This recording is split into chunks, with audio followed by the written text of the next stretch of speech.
All right. Well, good morning, everyone, and welcome. So happy to see you all bright and early. I know that coffee is very popular with the panelists as well this morning. Today, we will be discussing Leila's work, exploring the themes of gender, Muslim migration, identity, religion, East meets West, and decolonization. But first, I'd like to take a moment to thank the organizers of the event today, as well as the visit for Leila in general, Margareta, as well as the folks at Bergen Global, Susanna and Tor, and from CMI, Mia. Thanks so much for all of your hard work putting together this wonderful event and series of events. And mostly thank you to Leila for joining us and to the panelists as well for sharing with us your knowledge and experiences with the literature and the work. And thanks to you all for joining us as well.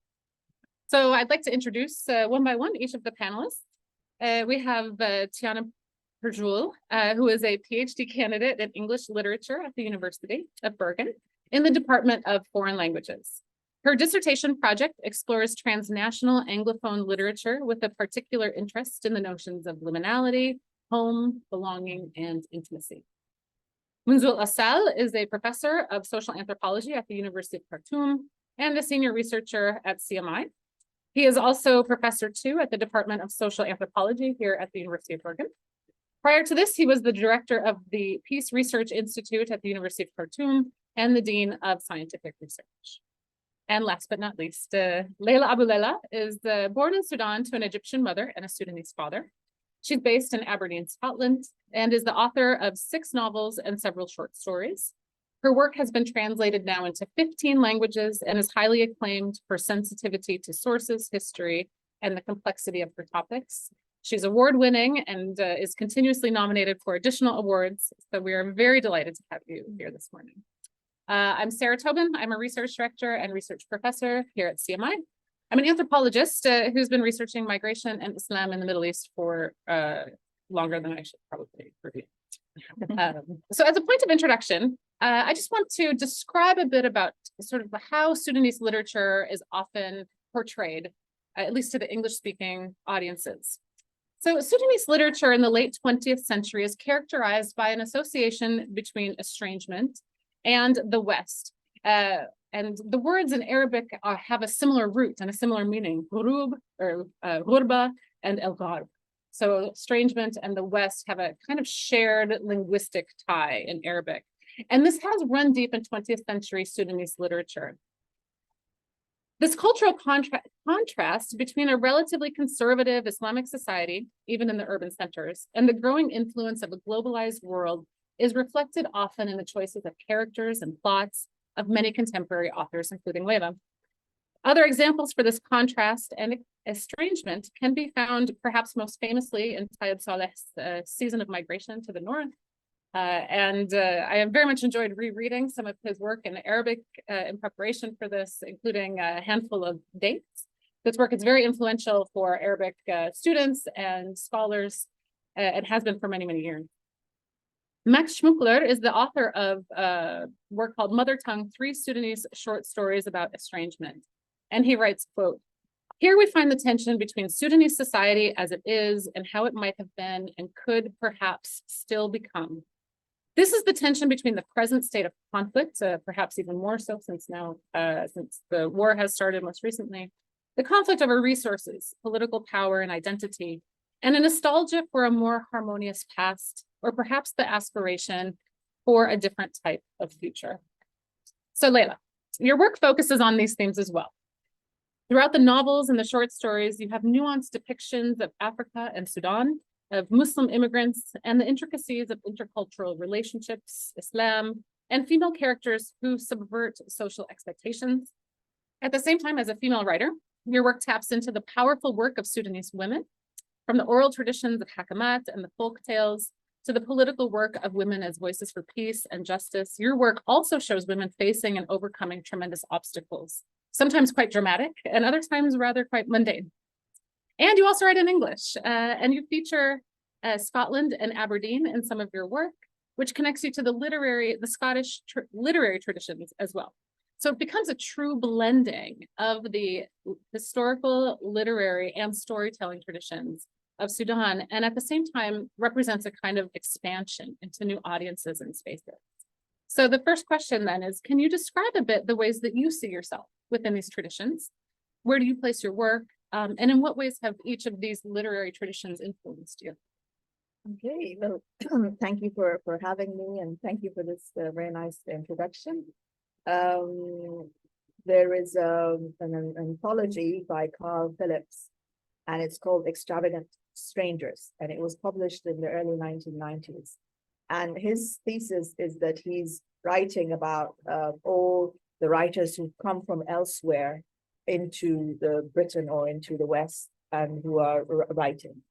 And so he starts with some of the slave narratives, and then he moves on then to people who are part of the colonial, who are, even he has people like George Orwell, for example, who was born in the Far East, and then Doris Lessing, and then he's got George Lamming, and then he's got he moves on, and then he's got Abdulrazak Gurner, B.S. Naipaul, Abdulrazak Gurner, and so on, Ben Okri. And all of these writers are characterized by being born in the colonies and then coming to the West and writing. And when I was starting to write, this was one of my favorite anthologies, because it stops at Ben Okri, and I always felt that I was coming after that, and I was this is how very much I saw myself, as someone from Africa, and then coming and then writing. And I happened to also have started to write when I went to Scotland. I mean, I didn't write in Sudan. I just enjoyed reading.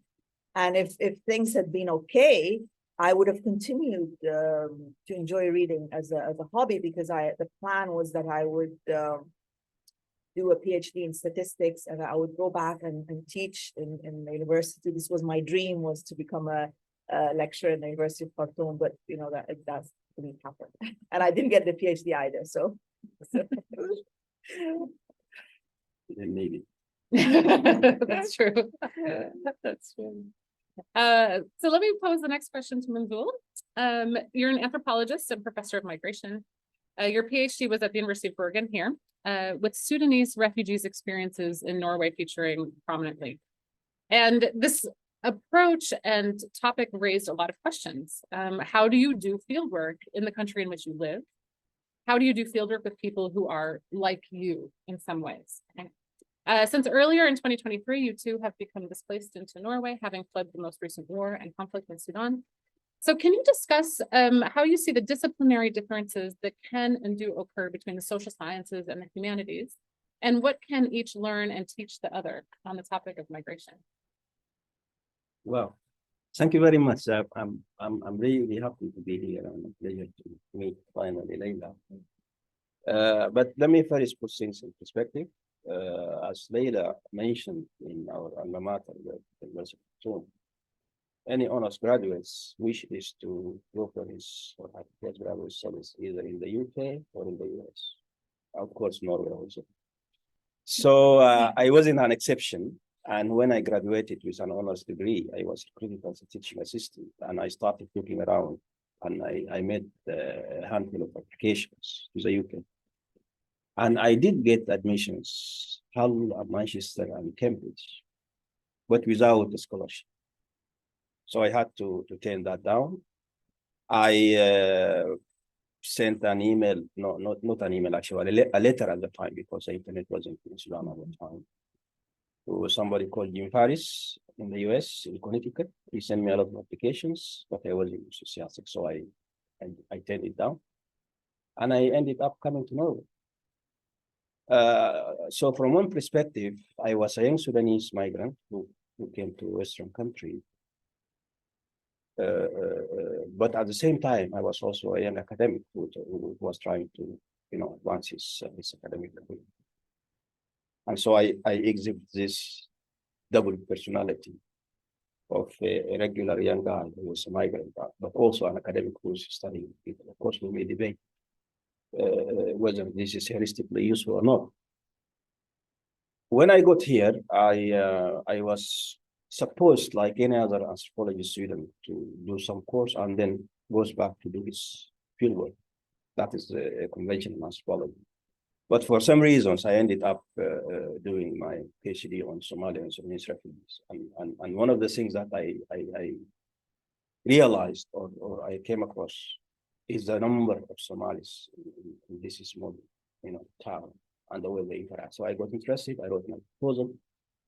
And in my dissertation, I was trying to provide answers for 3 key questions. Why do people come to Norway? How do they get here? And what future plans do they have? Now, the whole dissertation was weaved around answers for these 3 questions. And inside it, I tried to tackle issues of religion, gender, and processes of homemaking, and reading the novels of Leila, sort of Minaret and Beard Salmon, I could really feel like, whoa, this is what I'm doing, Even myself could easily fit as one of your characters, like, Tamil, but certainly not Omar, So it is in this, light that I can say that the lines between humanities and social sciences and anthropology are actually quite blurry, if these lines exist at all. And when reading these, great novels, you really feel like these are actually things that are happening in real life. These are the things that the anthropologists are doing. So, and of course, also your initial opening remark about the Sudanese literature, if you look at the writings of Saleh, Leila, and Jamal Mahjoub, these are the issues that come across all these great novels. Yeah. So you both have articulated different pathways of migration, intentional and unintentional, right? Sort of being displaced as a sort of push factor that can happen, but also becoming an academic perhaps as a pull factor, or marriage and migration as another sort of in between, I suppose, depending on how your family life is arranged. Is there a qualitative difference, either from the social science perspective or a humanities perspective, about the kind of reasons for displacement and the push-pull factors that come into play? Have you found that there is a qualitative difference? Either of you. I think that the biggest difference is whether you're able to go back or not, and why not. So Europeans, when they go to Africa or they go to Asia, they feel they can always go back home. They have this feeling that if they might not want to, they might have personal reasons for not wanting to go back, but they can go back. But a lot of us, a lot of in these cases, that you can't go back because of either there is war or there is political problems, or there are some problems. So I think that makes the big difference, because otherwise then, why aren't we just expats, or why aren't we just travelers? Why are we then having to be burdened with this idea of stranglement and homesickness and all of that, these kind of qualities, I guess. Yeah, I think just to add to what Leila said, methodologically speaking, I think there are no difference, or very little, because reading novels like Minaret, one would clearly see that it was also an attempt to answer these questions I was posing in my dissertation as an anthropologist. Factors leading for people like Najwa to leave the country and settle in the UK, and then how did she get there, and then what happens next.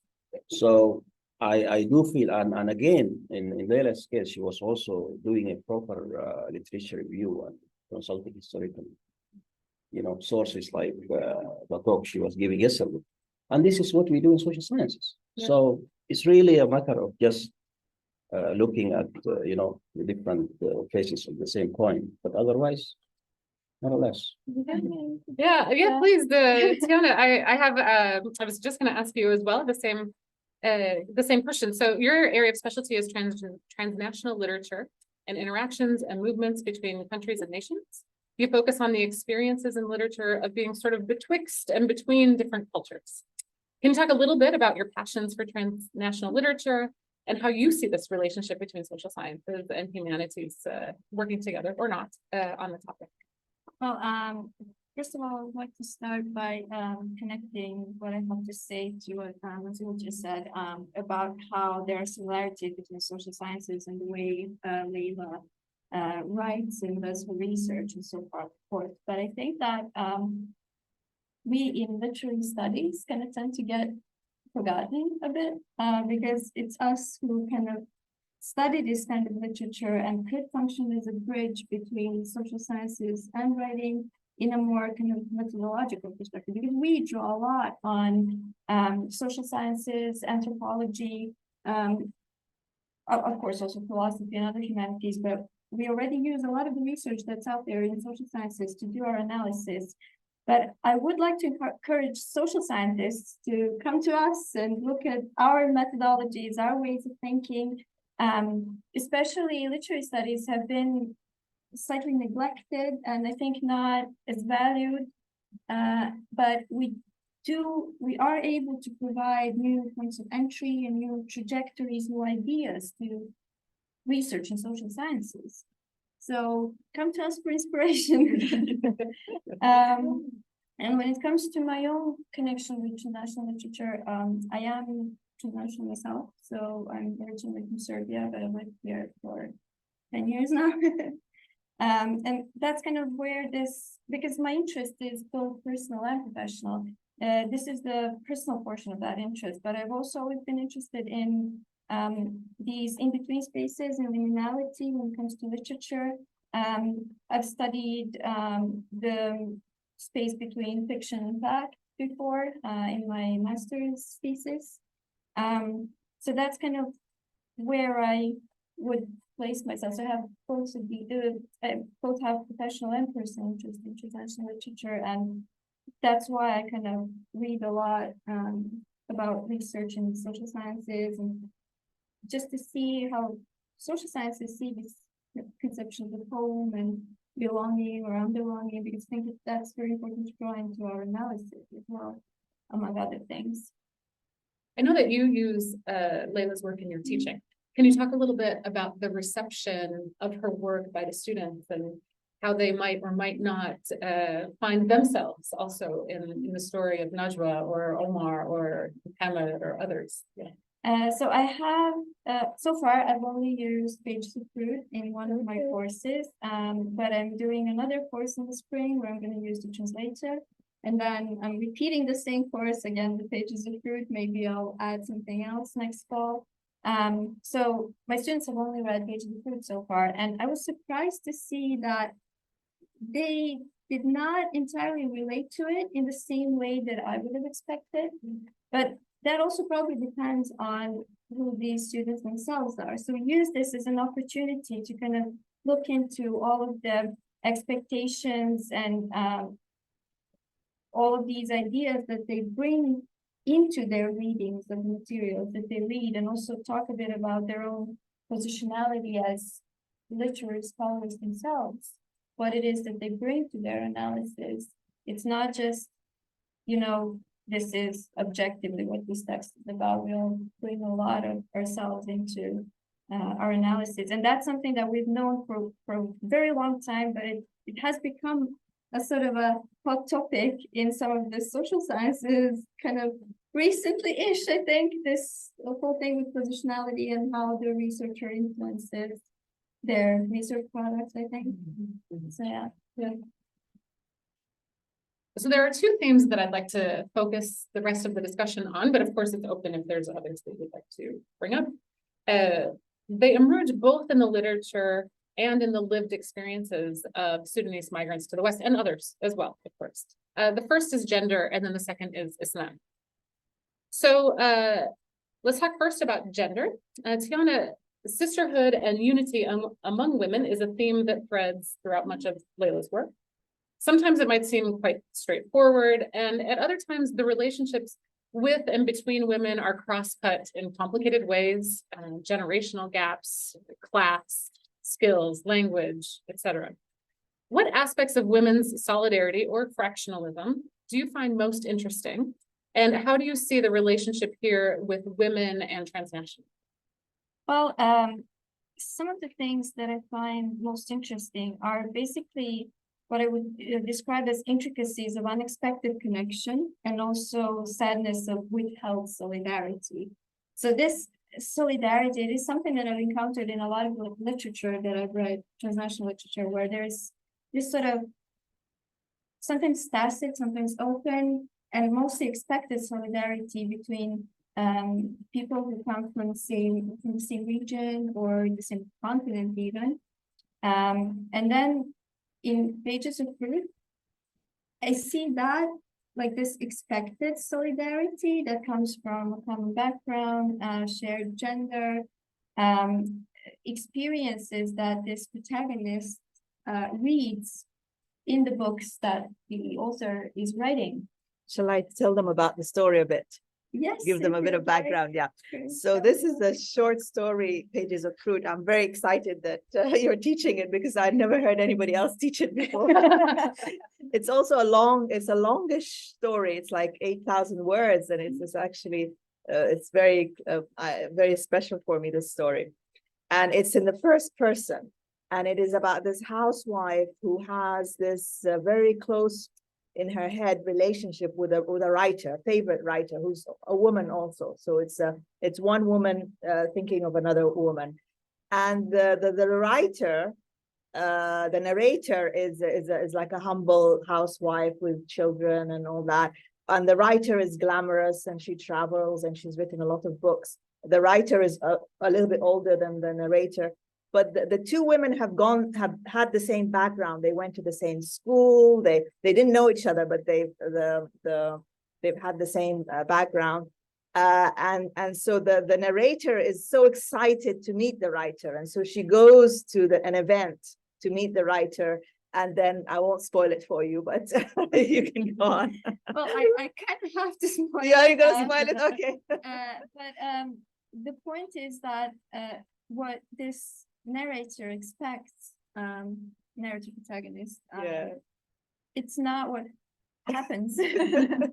So this solidarity, that's such a common topic in a lot of transnational literature, just does not occur.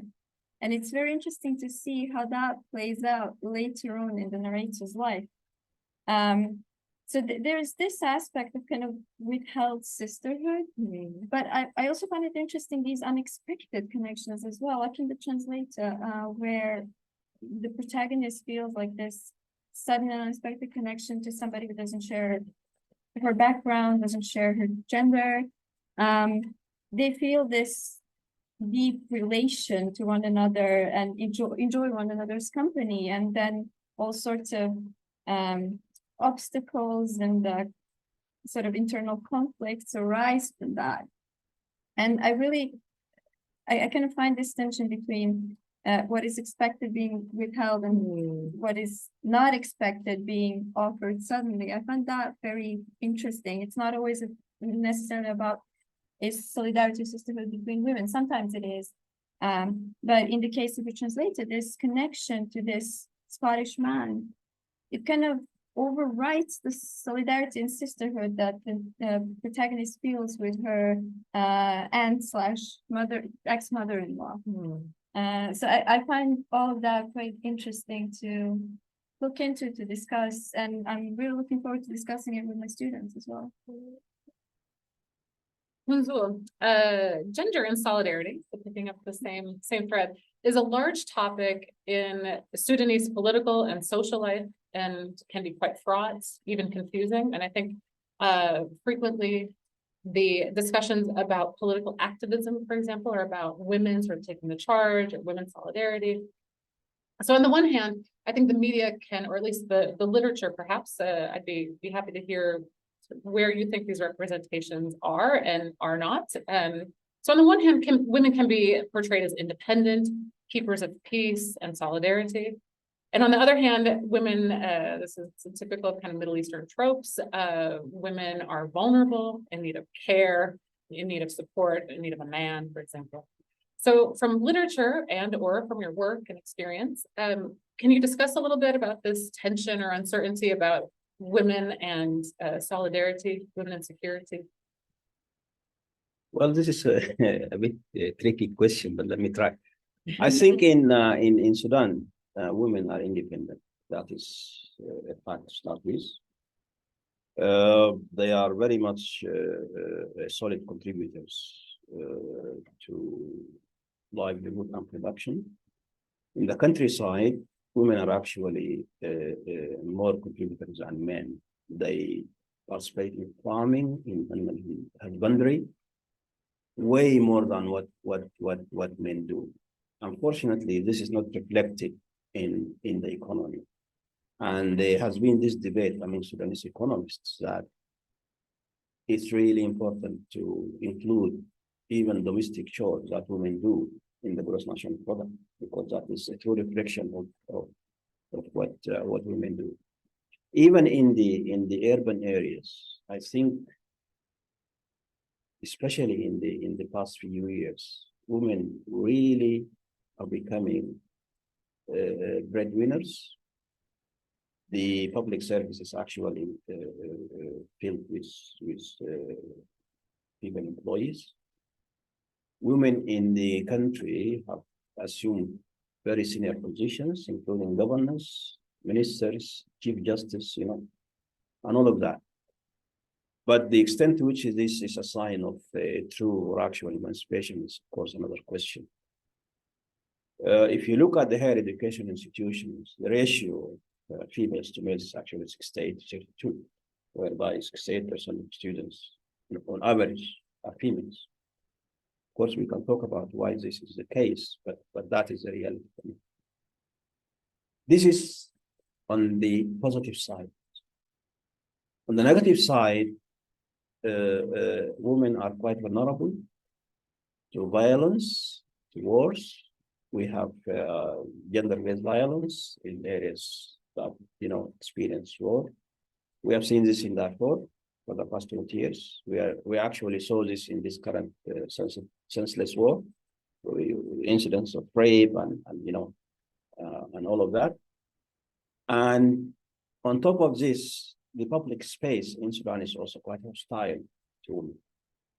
We have seen the imposition of restrictive laws like the public order law that restricts, the movements of women in the public space, impose dress code that's deemed to be decent and Islamic. And the irony is that there isn't a common or shared understanding of what a decent dress is. And this leaves women at the whims of any male in the street who can harass.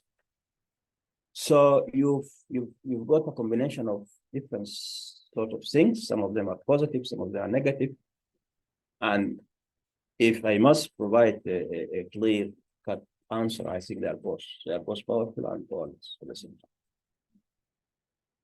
Leila, when you're writing about women and migration, are you responding to sort of portrayals or political events or something sort of outside of yourself and your own experience? Are you thinking analytically about these relationships as you're writing them, or are you writing from your experience sort of outside of these other sort of events, such as what Munzoul described? For me, I feel fiction is where I go to talk about things that you can't talk about in a public spaces. So in a way, if everybody's talking about a certain subject, it doesn't go in the fiction because already it's entered the public arena, sort of. So when I first started to write in the early 90s about these issues of migration, people weren't really talking about it in a kind of a socially or in a public forum. People were not talking about these things. And for me, then the fiction was a place to go to and talk about these things. Like the story that you mentioned now, these pages of Przulj, this matter of the disappointment women feel in each other, the way a successful career woman looks down on a housewife, the way women who as in this story, she doesn't wear a veil, and then she despises the woman who wears the veil. she smokes because that's a sign of emancipation. These things are not talked about. We don't talk about these things. They don't have, for me at least, I don't see people talking about them, and I don't read them in the. So for me, they go into the fiction. So it's nice, of course, it's rewarding for me to write something, and then 5 years later, people start to talk about it, and give it the kind of importance like migration and all these stuff. So that is a nice thing. But then maybe maybe while I was writing my fiction, you were doing your research on the Somali refugees, and so maybe the two things are going parallel to each other somehow. Yeah. This leads into the next topic, which is Islam. Okay. There's a lot about Islam, of course, that is not talked about. Yes. That you can't talk about, that you're not able to really vocalize and express. And I mean, so I'm neither Sudanese nor British, and yet I found so many of the experiences of Najwa, the protagonist in the story, in the book, to be things I could relate to somehow. I mean, there's this kind of universality to the experiences of just being outside of your space that the literature really can tap into. And I've lived many, many years in the Middle East and studied Islam, and I studied Arabic. And there was quite a time when I was in Jordan and I was at this religious Quranic school, and many of I was the only non-Muslim in the school, and many of my peers said, why don't you convert? Mm. And I mean, this was a question I was getting on the regular, weekly, daily sometimes. I said, well, what's wrong with Islam? Like, the language, the religion, what's the problem? Like, why won't you just convert? Have you tried praying? Maybe you should just try praying. Just repeat after me. There is no God, but it's like the pressure was really building. But it's really this sense of being yourself in a new place, but you're surrounded by people that care for you and that you care for as well. But there are still some inabilities to bridge that gap somehow that exist, So the sentiment that's expressed by Najwa in the book The Minaret is often envy. Like, she's quite envious of people who are religious when she herself is not. And sometimes it's a kind of aesthetic envy. Like, she talks about how at university, the women who are religious have these beautiful robes, and they can cover their hair with these beautiful hijabs, and they can take the break from class. And it looks like Islam comes to represent sort of stability and something more than just the aesthetic experience, right? And then when she meets Tamer, she's attracted to him because of his Islam, which is of course the ideal amongst many Salafis and others, is that if you're living this pure life, that then people will see Allah directly through you. But it's not that straightforward for her, right? It's cut by these feelings of being ostracized from family or no family, and trying to find a place, and where that place is and how she gets there. She finds this sort of clean-cut, upright, honest guy, Tamer, to be, as a result, quite appealing, interesting. And so it's this envy of Islam, not as the true religion which she must pursue, which is the way it's talked about, right? When you talk about Islam, the Salafis have dominated this discourse, but it's that it looks nice, it smells nice, it provides order, it's honest. I mean, these kinds of traits are what she actually finds to be attractive. It's not chaos, it's not imprisonment, it's not theft, right? And I think that this discussion about Islam as something more than and not equal to this direct line to Allah is so interesting and fascinating, and it really represents a kind of richness. So I want to ask you a little bit more about how Islam functions in the work, especially as this kind of hidden or untalked about aspect of life for the migrant in your work. So I mentioned I failed in my PhD. So when I got the day I failed, which was the discussion in UK, you register first as an MPhil. Then you work, and then you have this discussion or like a test or something. And then as a result, they move you to PhD. So when I got to this day where I failed, they said to me, you know, you should read a book called How to Get a PhD. and, and I had read this book, and this book was actually some of it was quite racist, because maybe now the new edition they took this sentence out, because one of the sentences, this is an aside, one of the sentences says that you are an overseas. They had a chapter for overseas students. You've come from a culture where you have to respect your teacher, where you have to obey your guru, but now you're doing a PhD. You have to think, you know, independently. You have to question everything. You know, they had a whole page, you know, on these lines. So one of the things they said was, to get a PhD, you have to do something new. You know, you read you go read everything that's been done in your area, and you have to, you know, do something new. So anyway, I left the PhD, and I you know, floundered for a few years. And then when I came to do the writing, I thought, okay, now, Leila, learn from your mistakes. You failed in the PhD, you have to succeed in the literature. What did the book said? The book said, do something new. I said, okay, I'm going to do something new. What is new? I'm going to put Islam in the literature. That no one has done this before, or so I self-told myself. Let's do that. So that was very much my intention, that was really going to be something new. So I did. So when I wrote the translator, my first novel, it was going to be a Muslim, you know, Jane Eyre. And that would be something new, because as far as I know, no one has written a Muslim Jane Eyre before. So that was very much my conscious, you know, intention, that this is what I was out to do, and that this would be really something genuinely new. And some people didn't see it. I mean, a lot of reviewers, some publishers didn't actually see that, but it didn't matter. I mean, it was just for me and for what I wrote. And then eventually people did see it. So that was one side of it. But the other side was what you said, that it's the things that are not talked about, you know, that for me, I would then write about these aspects of faith, or put into words. And that was for me a joy and an interest. I mean, how do you describe prayer without using these very sort of words that are like, I don't know, what was it that I didn't like? Prostrate. I never liked that word at all. So I was always saying, I have to just describe it exactly as it is, what you're doing exactly, just do that. So it was always in my mind, you know, to describe the fasting, to try and describe it in a fresh way. So all of these things, you know, mattered to me.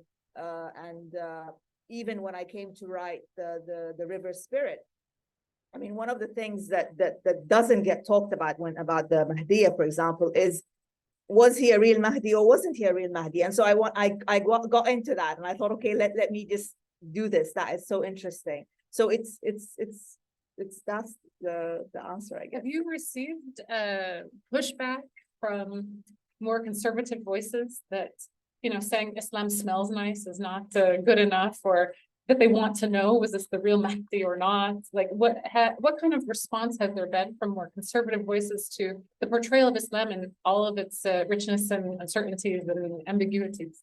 Do they read my work? A lot of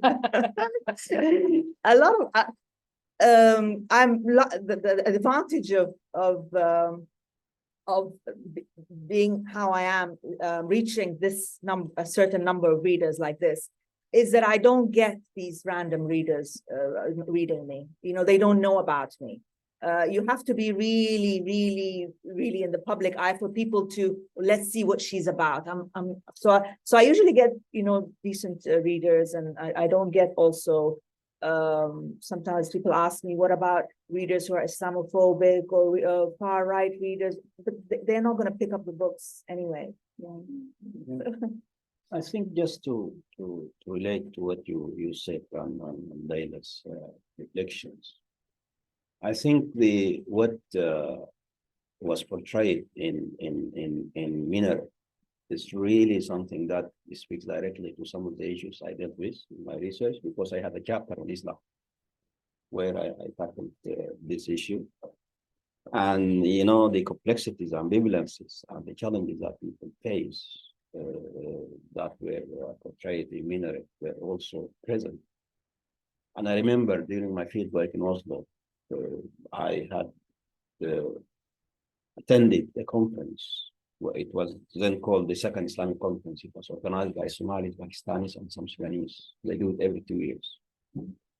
And in that conference, they invited a Sudanese scholar, one of the Salafists, to the conference. And he told the Sudanese that invited him that you are staying in Bilad al-Kub and you have to leave. And I was really intrigued by this. These are Muslims who are trying to, you know, portray themselves as good Muslims, and as such, they invite this Muslim scholar to come and talk to them, and yet he's telling them, leave, you know. So I was even making jokes of them. It was like, you see, now you should just go. So you have these very, very complex, different stories, different scenarios, and the characters in Minaret, you know, like Anwar. I was really intrigued by his his almost atheist position in contrast to Tamir and others.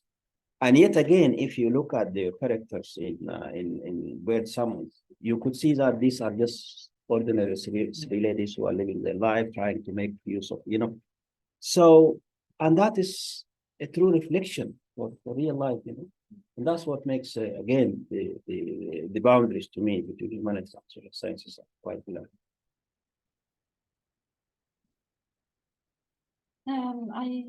I just want to say that I'm really fascinated by your story, especially because I haven't come across literature that yet, in any case, stories that deal with religion in such a way, with all of these scenarios, what happens when a Muslim woman falls in love with a man who is not Muslim and may not want to convert. So what do we do then? What do we do?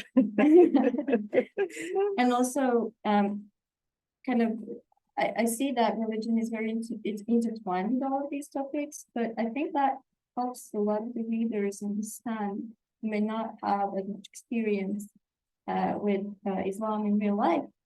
I think it helps them understand a lot about all of these intricacies of trying to live according to Islam, trying to be a good Muslim, all of those things, right? So I just want to say that I really appreciate your writing, among other things, for that reason. Thank you. Well, I think at this point we can open it up for Q&A from the audience. There's a blue box that gets thrown around like a basketball, just talking to the box, and then the microphone will catch what you're wanting to say.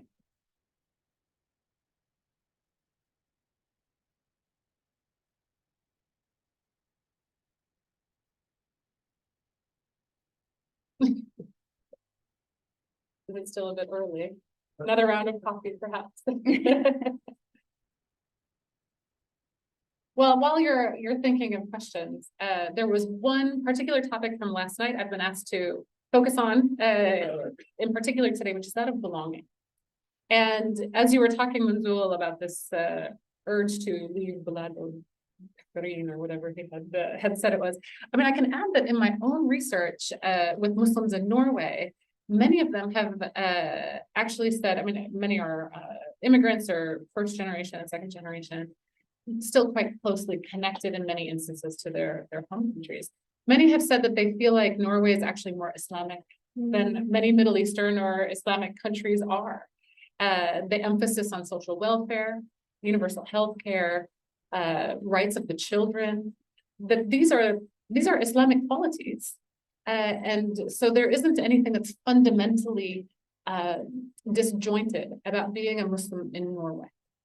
There are, of course, challenges. For example, the research I'm doing is on interest in loans, and that's, of course, forbidden according to the tenets of Islam. And so looking at the financial workarounds that people come up with.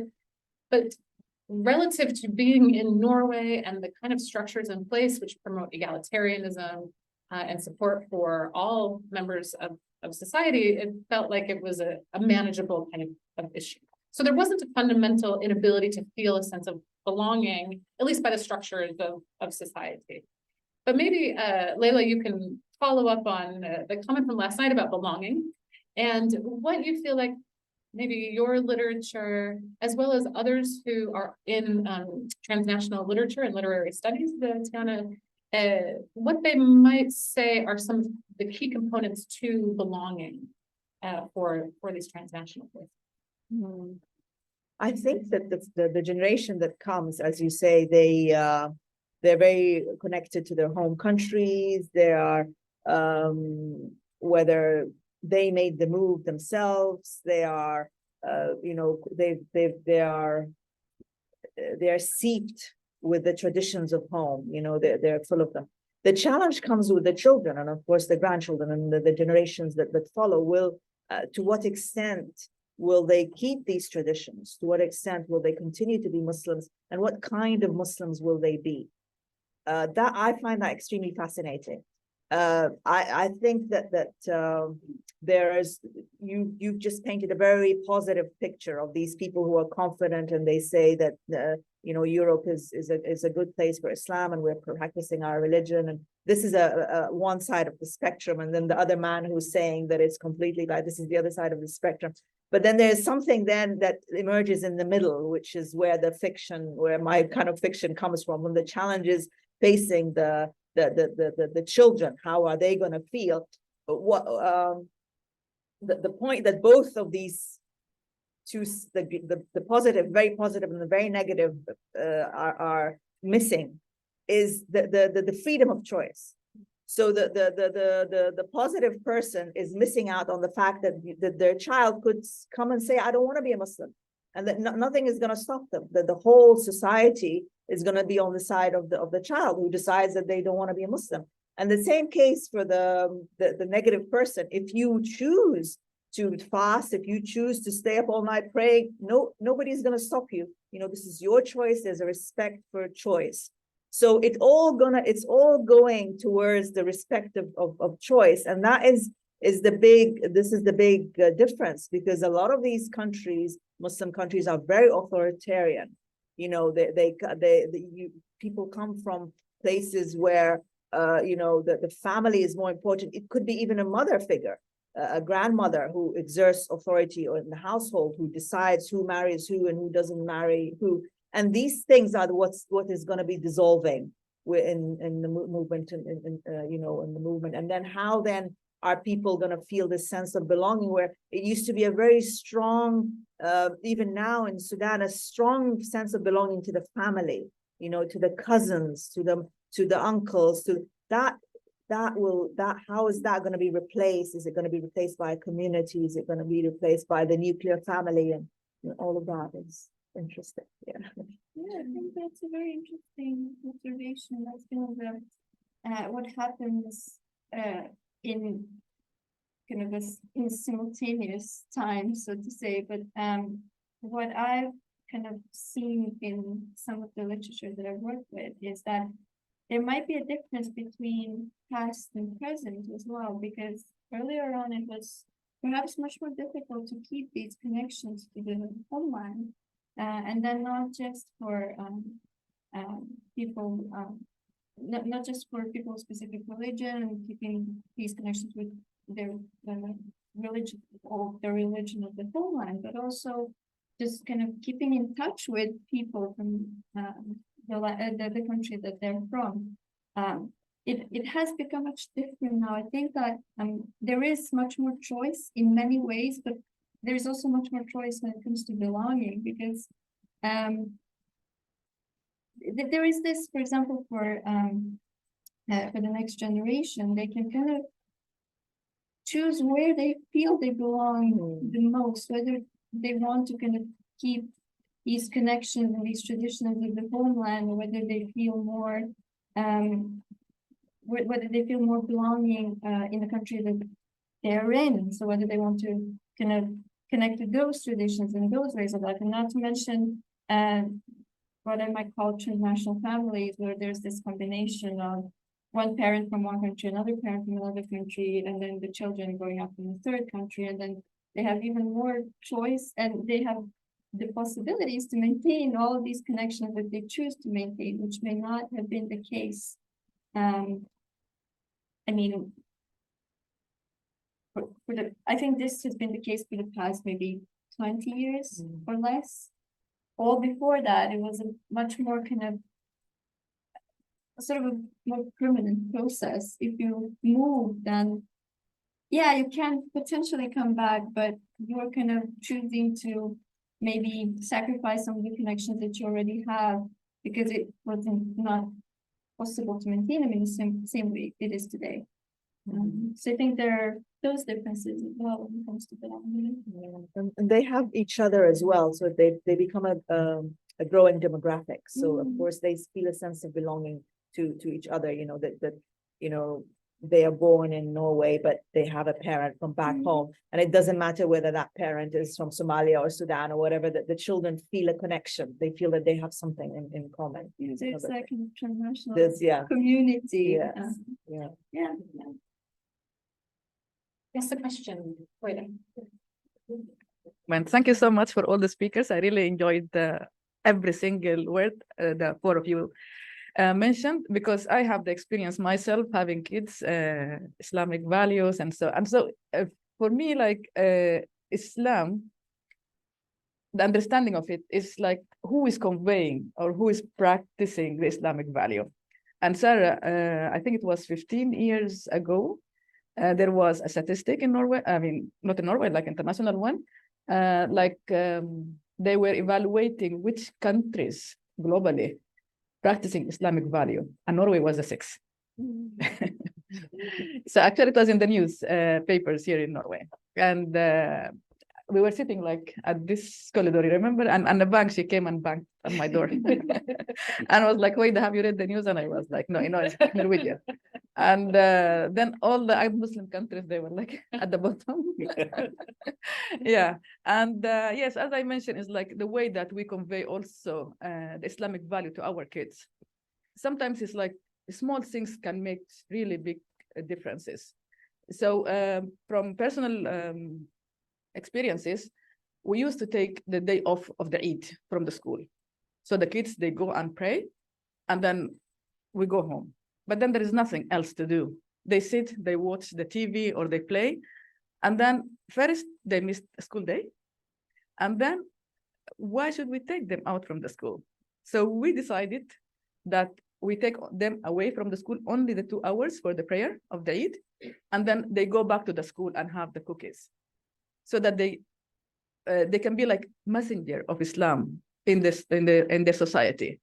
Because like there is a lot of negative things, as Munzoul mentioned, that within the Islamic society, not like conveying it to non-Muslims.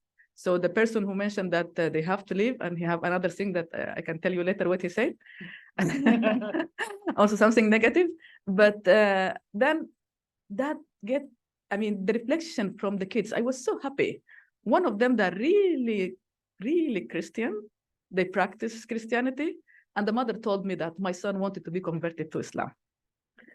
And another one, they're Italian, and they're also like really practicing Christianity. And the mother, she was so like, told me that we didn't know that Islam is very nice. Because our kids, they know Islam about like terrorists, bombardment, and all this stuff. So it's how the Islam is conveyed to the society, which is really important. And Leila, every single book I read for you, I have characters that I know, I replace them. So thank you so much for really reflecting our thinking in your writings. Thank you so much, and thank you. Thank you.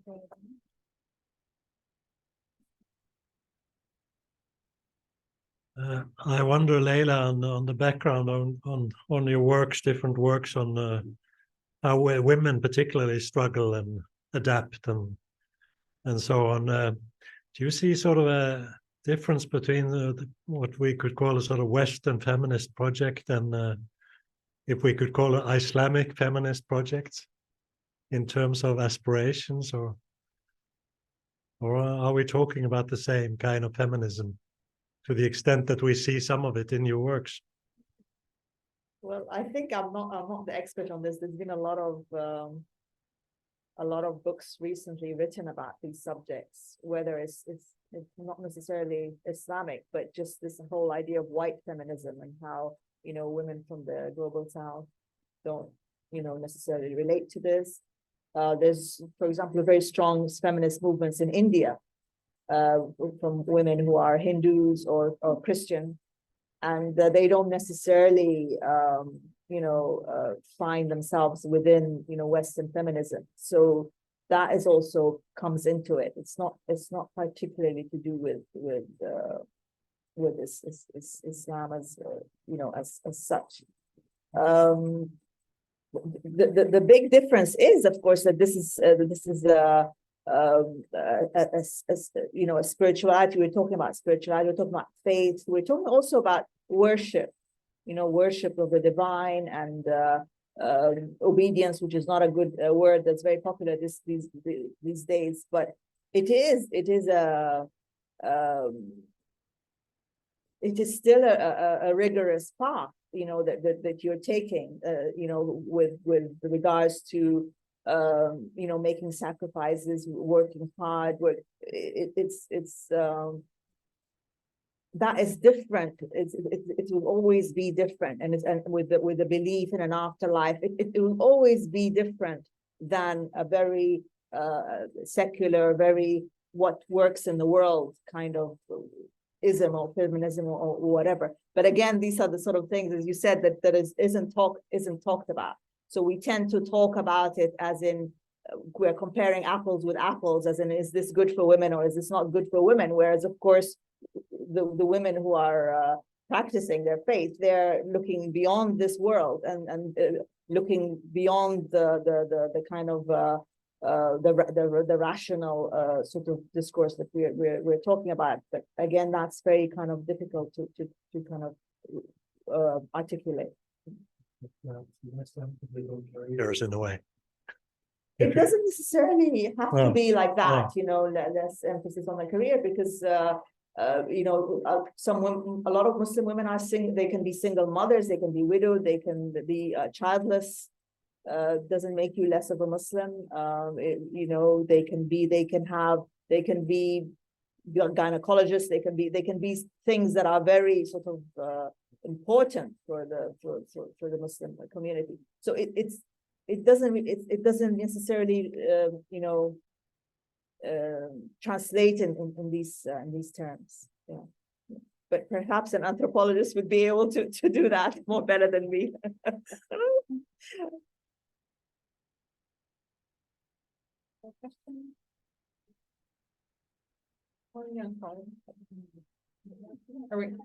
Are we done? Okay. Well, this was really, really enjoyable. Thank you so much, Leila. Thank you all for coming. Thanks, Munzoul and Tijana. What a lovely way to start the day. Can we do this more often? Thank you so much.